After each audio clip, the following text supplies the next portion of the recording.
नमस्कार जी सभी को। आज मैं ले आई हूँ अगला lecture Maxwell Boltzmann statistical physics पे। लेक्चर नंबर 5 है बेसिकली ये, लेकिन कहानी अभी ख़त्म नहीं हुई है। Although we have done Maxwell Boltzmann law of distribution of molecular speeds, लेकिन उस लॉ की एक्सपेरिमेंटल वेरिफिकेशन क्या है that we are going to discuss today. इस एक्सपेरिमेंटल वेरिफिकेशन को करने के बाद I will be taking up its numericals, इस चैप्टर के पूरे न्यूमेरिकल्स, एंड अलॉन्ग विद कि ये जो Maxwell Boltzmann statistical law of distribution of velocities है या मैक्सवेल बोल्ट्जमैन डिस्ट्रीब्यूशन लॉ है, इसके आइडियल गैसेस के कंटेक्स्ट के अंदर क्या रेलेवेंस है, and what is the significance of considering ideal gases in the under the category of Maxwell Boltzmann law of distribution of molecular speeds and Maxwell Boltzmann distribution only. ठीक है, तो ये जो चीज़ें हैं ये हम अपने अगले लेक्चर के अंदर लेंगे। Although today I am going to discuss and concentrate only on experimental verification of Maxwell Boltzmann law of distribution of molecular speeds कि एक्सपेरिमेंटली क्या पॉसिबिलिटीज़ हैं कि ये लॉ करेक्ट है, कि जो इतना लंबा चौड़ा मैथमेटिक्स मैक्सवेल एंड बोल्ट्जमैन भाई साहब ने जो करके हमें प्रोवाइड कर दिया, क्या क्या सिग्निफिकेंस है कि इट इज़ रेलिवेंट लॉ, और इसको एक्सपेरिमेंटली वेरीफाई किया भी जा सकता है, नहीं किया जा सकता। That was done by in Zartman and Ko. जब भी आपको कोई भी एग्जामिनेशन के अंदर अटेम्प्टेशन करनी होती है किसी एक्सपेरिमेंट की, किसी डिवाइस की, किसी प्रोसीजर की, किसी प्रोसेस की, किसी इंस्ट्रूमेंट की, तो आपको हमेशा एक हिरार्की के अंदर चलना होता है। You have to follow few steps. First of all you have to write down its introduction, फिर आप उसकी प्रिंसिपल लिखिए, फिर उसका प्रिंसिपल लिखिए, उसके बाद आप उसकी कंस्ट्रक्शन लिखिए, then theory and working whatever is it, advantages, disadvantages, applications, जो कुछ भी हैं वो फिर उसके बाद में। सो फर्स्ट ऑफ ऑल इसके इंट्रोडक्शन में आप लोग क्या लिखेंगे? In the introduction of experimental verification of Maxwell-Boltzmann law of distribution of molecular speeds, अगर मैं बात करूँ, you will say कि the experimental verification of Maxwell-Boltzmann law of distribution of molecular speed was done by I.F. Zatman and co. दो persons थे, I.F. Zatman and co. in 1930। इतना ही आपको बताना है इसके अंदर। Next you will be talking about principle of this experiment. The principle of this experiment lies in the fact that density of molecules deposited is directly proportional to molecular speed. I am again writing density of molecules deposited, आपको जैसे ही इसकी हम working कर लेंगे ये समझ आ जाएगा क्या है। It is directly proportional to molecular speed या speed of particular speed of molecules. ये हो गया इसका principle. Coming on to construction. Construction के लिए already I have drawn a diagram. मैंने यहाँ पे डायग्राम पहले से ड्रॉ करके रखी हुई है।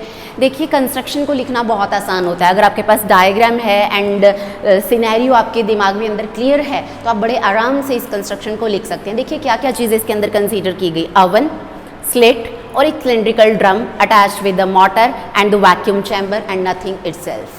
तो देखिए क्या है। First of all I am going to write कि कंस्ट्रक्शन की कैटेगरी में you will write oven.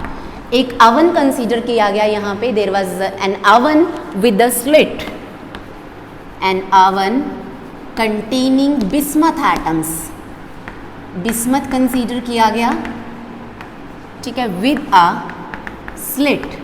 Oven के अंदर एक स्लिट थी, S1 आप इसको कह लीजिए। This is the hole. Slit मतलब एक छोटा सा फाइन सा होल कि उसके अंदर से ही बिस्मथ एटम्स निकल के आगे जाएंगे। बहुत छोटा सा होल हमने इसलिए रखा ताकि वो बीम को कॉलिमेशन के अंदर लेके जाए। कॉलिमेशन मतलब एक डायरेक्शनल फ्लोज को प्रोवाइड करे कि एक डायरेक्शन के अंदर जो बिस्मथ पार्टिकल्स हैं, बिस्मथ के मॉलिक्यूल्स हैं, दे कीप ऑन मूविंग। तो ये इसका काम था। 827 डिग्री सेल्सियस अप्रॉक्सीमेटली 1100 केल्विन तक इसका टेम्परेचर जो है वो मेंटेन किया गया ताकि बिस्मथ इवेपोरेट हो के इसके अंदर से बाहर निकलना शुरू हो जाए। सेकंड अगर मैं बात करूं, जो स्लिट S2 है, you can call it a collimator. A collimating slit S2, a collimating slit S2 is taken to provide a fine beam of bismuth molecules। देखिए होगा क्या, जैसे ही आप यहाँ से हीट करेंगे 827 डिग्री सेल्सियस तक इसको लेकर जाएंगे, बिस्मथ के एटम्स इवेपोरेट होके ऊपर जाने शुरू हो जाएंगे and in all the directions they will emerge out. तो जैसे ही यहाँ पे पहुँचेंगे ये स्लिट जो इधर जाने वाले हैं, जो ऐसे एंगल पे आने वाले बिस्मथ मॉलिक्यूल्स हैं, इनको ये रोक देगी। ये सिर्फ जो यहाँ से डायरेक्शनल बीम निकल रही है बाहर, उसको अलाउ करेगी कि वो आगे चला जाए। इसी को हम बोलते हैं कॉलिमेशन। एक पर्टिकुलर पाथ प्रोवाइड कर देना कि आपको यहीं जाना है, इधर उधर डिस्ट्रैक्शंस जो हैं वो आपको अलाउड नहीं है। तो उसके बाद अगर मैं नेक्स्ट बात करूं तो वो आ जाएगा, सॉरी चौक गिर गया। थर्ड वन इज, आज तो टॉपिक भी इतना लंबा नहीं है, पता नहीं क्यों गिर रहा है ये, सिलेंड्रिकल ड्रम। तो उसके बाद कंसीडर किया गया, देखिए ये ऊपर एक सिलेंड्रिकल शेप का ड्रम है, एक सिलेंड्रिकल स्ट्रक्चर आपके पास होगी जिसे ये चौक है, इट कीप ऑन रिवॉल्विंग। एक सिलेंड्रिकल ड्रम कंसीडर किया गया which was rotated with the help of a high speed motor eight approximately 6000 RPM, मतलब रेवोल्यूशंस पर मिनट की 6000 बार एक मिनट के अंदर ये रेवोल्यूशन होती थी इसकी। तो आप कह सकते हैं a cylindrical drum connected with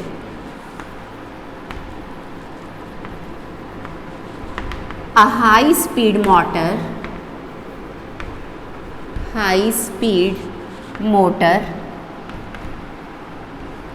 ठीक है, was used, क्योंकि ज़ैटमैन और को का एज सच एक्सपेरिमेंट हम ले रहे हैं, was used and it was rotated at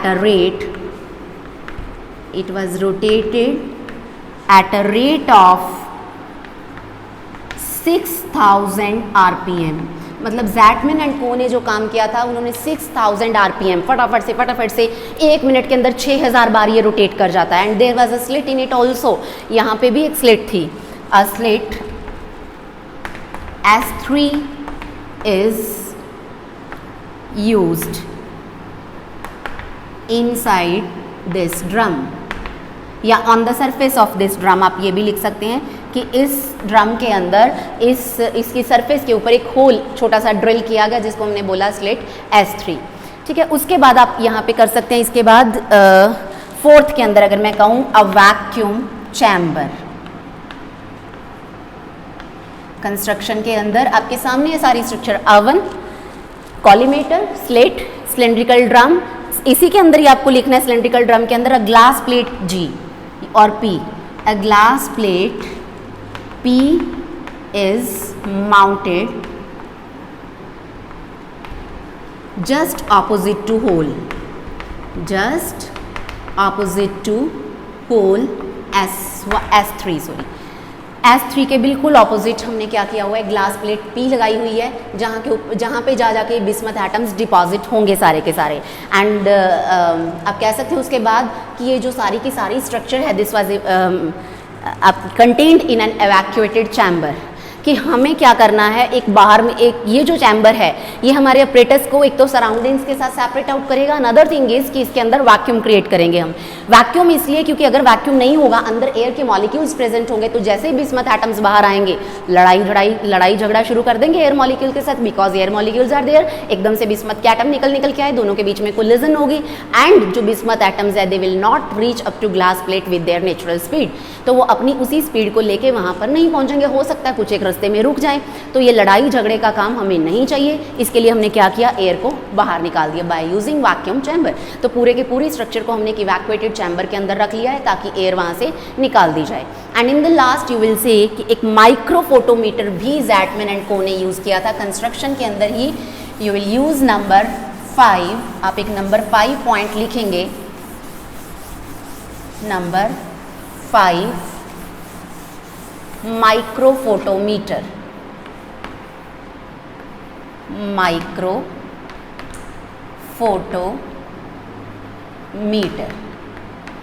ये यूज़ किया उन्होंने।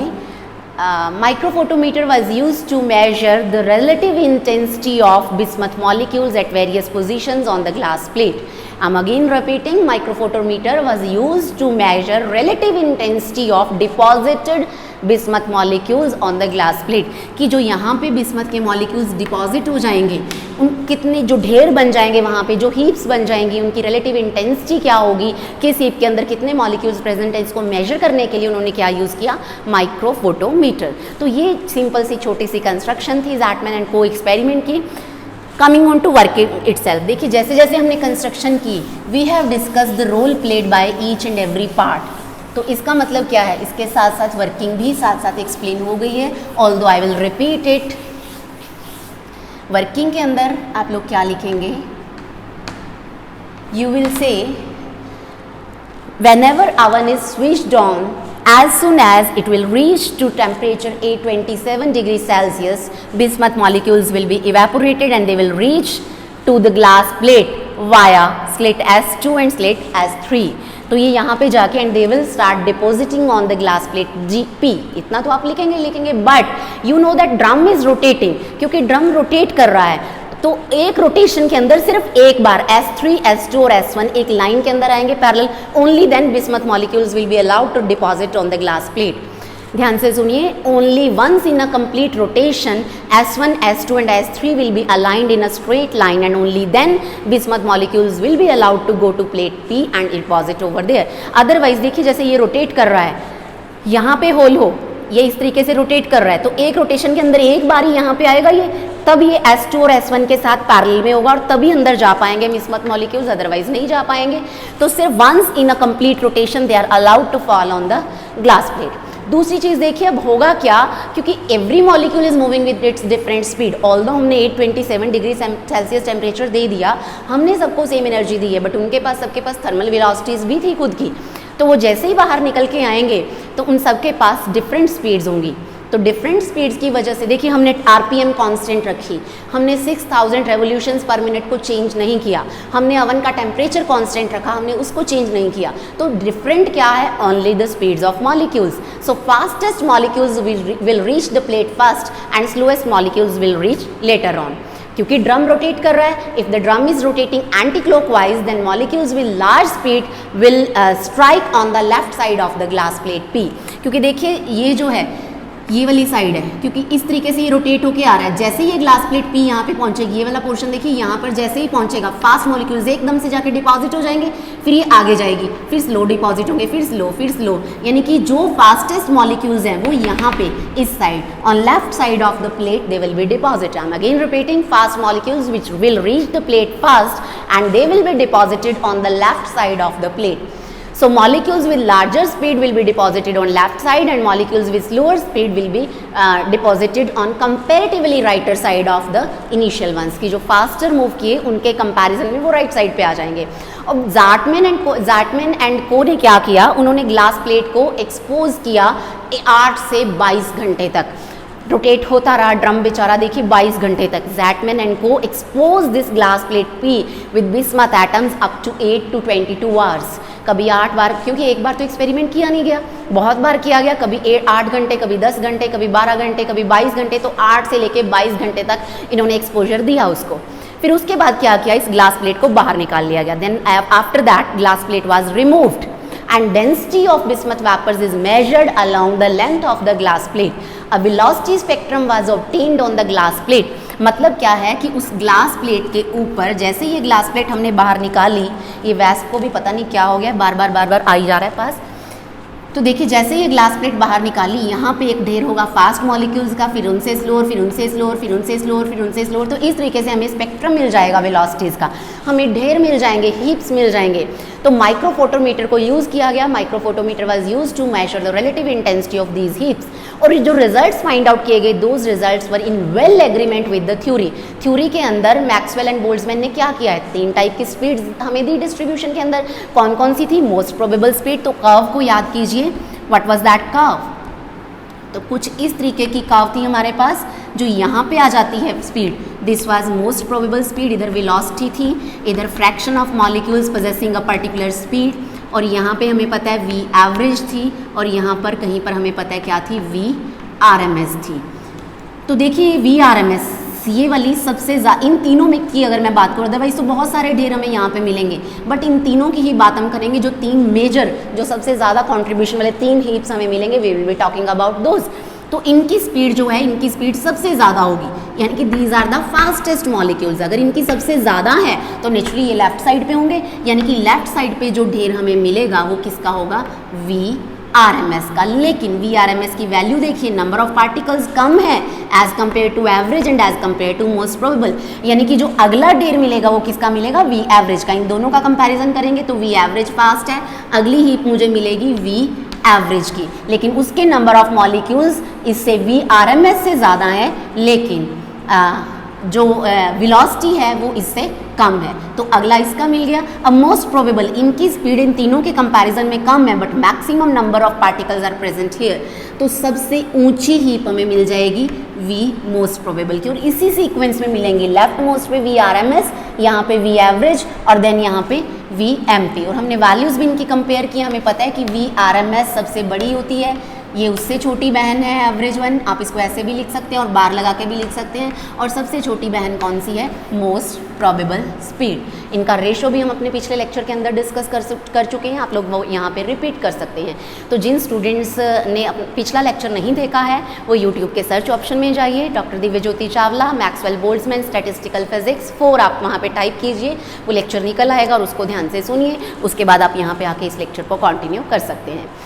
सो हम लोग ये कह सकते हैं कि this was experimental verification of Maxwell Boltzmann law of distribution of molecular speed and it was in well agreement with the theory.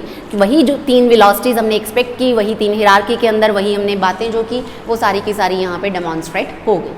अब एक्सपेरिमेंटल एविडेंसेस की बात करें तो एक्सपेरिमेंटल एविडेंसेस जो हैं इसके, हम कहें कि molecular Maxwell's law of distribution of velocities के एक्सपेरिमेंटल एविडेंसेस,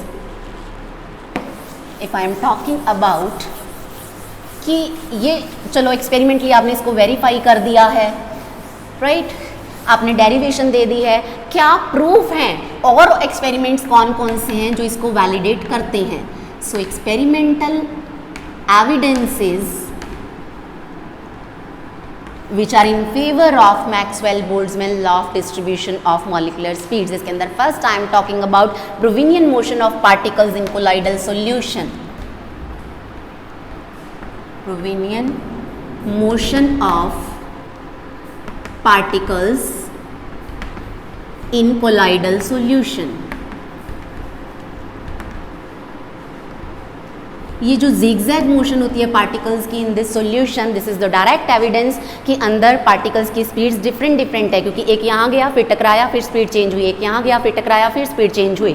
तो ये जो है इन सॉल्यूशन के अंदर दिस वाज डिस्कस बाय पैरिन ने डिस्कस करके हमें ये दिया, and this was in favour of Maxwell Boltzmann law of distribution of molecular speeds. उसके बाद अगर मैं बात करूँ सेकेंड पॉइंट जो है that is width of spectral lines, width of spectral lines. यहाँ पे देखिए क्या चीज़ है, the line spectrum emitted by source atoms must consist of a single line in their emission spectrum, but actually atoms are not emitting monochromatic light, so I am saying that atoms are not stationary even, so their spectra should have been should not be a single line and it is a broadened response। It is actual में क्या है कि होना क्या चाहिए कि atoms का spectra एक सिंगल लाइन होनी चाहिए, बट वो सिंगल लाइन ना होकर एक ब्रॉडेंड रिस्पॉन्स है, क्योंकि अगर एटम्स स्टेशनरी हैं, अगर एटम्स की मूवमेंट अंदर नहीं हो रही है तो वो रिस्पॉन्स जो है वो ब्रॉडेंड नहीं होना चाहिए। बट एक्चुअली हमें पता है कि रिस्पॉन्स ब्रॉडेंड होता है। Spectrum of any atom is not stationary, is not narrow, it is not a single line, it is a broadened response, that means atoms are not stationary, they are moving। So according to Doppler's effect, apparent frequency emitted must be nu v plus minus v upon c। इस Doppler's effect की वजह से atom इधर आगे move किया, पीछे move किया, आगे मूव किया, पीछे मूव किया, तो उसकी वजह से क्या होगा, जो फ्रीक्वेंसी के अंदर चेंजेस हैं वो डेफिनेटली आएंगे। जिन स्टूडेंट्स ने Doppler's effect इन साउंड पढ़ रखा है, Doppler's effect इन लाइट पढ़ रखा है, उनको डेफिनेटली समझ आ रहा होगा कि जैसे ही पार्टिकल्स आगे पीछे मूवमेंट करेंगे तो रिसीवर एंड पे जो फ्रीक्वेंसी के अंदर चेंज आएगा वो डेफिनेटली आएगा। तो यहाँ से ये फ्रीक्वेंसी जो है अगर आप इसका फ्रीक्वेंसी के साथ, इंटेंसिटी के साथ फ्रीक्वेंसी की कर्व लेना चाहें तो वो एक्चुअल में इस तरीके की सिंगल लाइन ना होकर कुछ इस तरीके का रिस्पॉन्स मिलता है, and this width is basically ये न्यू हो जाता है और ये plus V C minus V C response जो है वो ब्रॉडेंड है। तो इस रिस्पॉन्स का ब्रॉडेंड होना भी कहीं ना कहीं पे इस बात की गवाही देता है कि जो मॉलिक्यूल्स हैं those are moving with their different speeds in the system. तो सिस्टम के अंदर वो डिफरेंट स्पीड्स के साथ जो मूवमेंट है वो कर रहे हैं। तो ये था हमारे पास Maxwell Boltzmann law of distribution of molecular speed. Important conclusions हम लोगों ने ऑलरेडी पिछले लेक्चर के अंदर डिस्कस कर लिए हैं। इसी ग्राफ के अंदर ही हम बात करें, जो ग्राफ आया था हमारे पास वेलोसिटी डिस्ट्रीब्यूशन का कुछ इस तरीके का, NV upon V and V. There are very few number of molecules with very smaller speed and there are very few number of molecules with extremely high speeds. तो extremely small, extremely high speeds वाले बहुत कम molecules जो हैं वो present हैं, and for a particular speed most for the corresponding to maxima, the particular speed corresponding to maxima of this curve is termed as most probable speed, which is possessed by maximum number of molecules in the system, right? तो ये जो important conclusions draw किए गए, उसके बाद ये कहा गया कि V minimum जो है वो तो 0 हमें दिख रही है, बट V maximum की value is unpredictable, it can go to infinity, we can't say, so curve is asymmetrical about most probable speed. So these were a few conclusions of Maxwell-Boltzmann statistical distribution of molecular speeds. अब इसकी थोड़ी और discussion और easy words के अंदर इसकी discussion की आपको इसका मैं रियलाइज़ करवाना सीखूं कि आप इमेजिन कर पाएँ कि हाँ भैया ये मॉलिक्यूलर स्पीड्स का बेसिकली कॉन्सेप्ट है, और इसके numericals that we will be discussing in our next lecture. Thank you so much.